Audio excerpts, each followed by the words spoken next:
அவ்வளோ பெரிய விட்டமின் டிலாம் வரதில்ல. ஃப்ரீ ட்ரீட்மெண்ட், பாடியே ட்ரீட் பண்ணிக்குது. அந்த ஃப்ரீ ட்ரீட்மெண்ட் விட்டுட்டு தான் நம்ம டாக்டர்கிட்ட போய் காசு கொடுத்து ட்ரீட்மெண்ட் பண்ணுறோம். yesterday also one girl told me 3 மணிக்கு பிரியாணி சாப்பிடுவேன், 3 AM. But all these things நாங்கள் வந்து பண்ணக்கூடாதுன்னு தப்பெல்லாம் கிடையாது. But you should be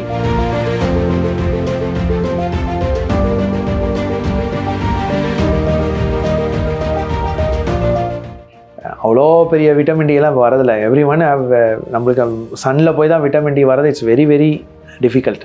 See, unless or until you are a manual laborer or an agriculture worker where you don't go with your shirt, just tie something down and then you go and work. அவங்களுக்கு தான் அந்த சன்னில் இருக்க vitamin டிலாம் வரும்.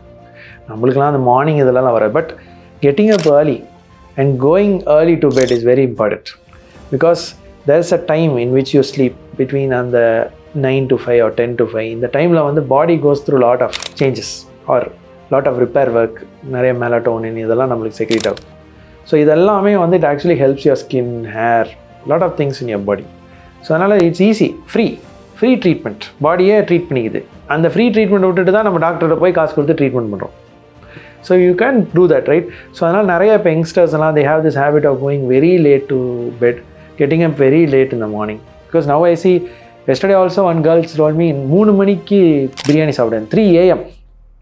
3 AM how can you eat biryani? Where is the digestive process going there? It doesn't work illegal. Breakfast, lunch, dinner கொஞ்சம் early. Allow your body to work. நீங்கள் 3 மணிக்கு ஒரு பிரியாணி உள்ள இறக்குனீங்கன்னா அது எங்கே போய் எப்படி டைஜஸ்ட் ஆகும்? See, those things should not be done. It's not a good idea. So generally you go to bed by 9:30, 10. Get up by 5:30, 6.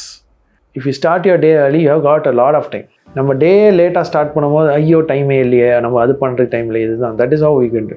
So start your day early with a good exercise. Always have some kind of exercise, any kind of exercise. நீங்கள் போய் body பில்டிங்லாம் பண்ணணும்னு சொல்ல வரேன். Some cardio work out, some cycling, anything, any form of exercise. At least ஒரு half an hour to 40 minutes, maybe half an hour is enough.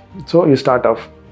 Then some breathing exercise. This meditation or breathing exercise, basically I call it as breathing exercise. Meditation ரொம்ப காம்ப்ளெக்ஸாக யோசிக்காமல் ஒன்றுமே பண்ணாமல் வாயை மூடிட்டு பேசாமல் உட்காந்துருக்கிறதே ஒரு it's a form of meditation.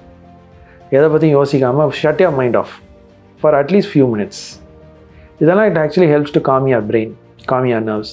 Exercise வந்து it actually helps to make other things in your body right. And good diet, இதெல்லாம் தான் பர்ஃபெக்டாக இருக்கும். சில பேர் வந்து இந்த ப்ராப்பராக இந்த டயட் பண்ணுறேன் அந்த டயட் பண்ணுறேன். Generally the best way of dieting is to take whatever you are taking normally the right way. You know what is healthy, what is unhealthy, right? You're taking only unhealthy items, you're avoiding all healthy items, naturally you put on more weight. So if you take healthy items, once in a while you take unhealthy items, that's fine. In the paleo diet, in the keto diet, you know, all the intermittent fasting, so many other things are there. But all these things நாங்கள் வந்து பண்ணக்கூடாதுன்னு தப்பெல்லாம் கிடையாது. But you should be properly doing it. நீங்கள் கொஞ்ச நாள் பண்ணிட்டு விட்டுட்டிங்கன்னா திருப்பி பாடி வெயிட் போட்டுரும். So getting up early, I think these are the things. நம்ம get up early, do some exercise, do some breathing exercise or meditation, or keep yourself calm for a few minutes. Then start your day early, finish your day early and sleep early. எல்லாத்துலேயும் early தான்.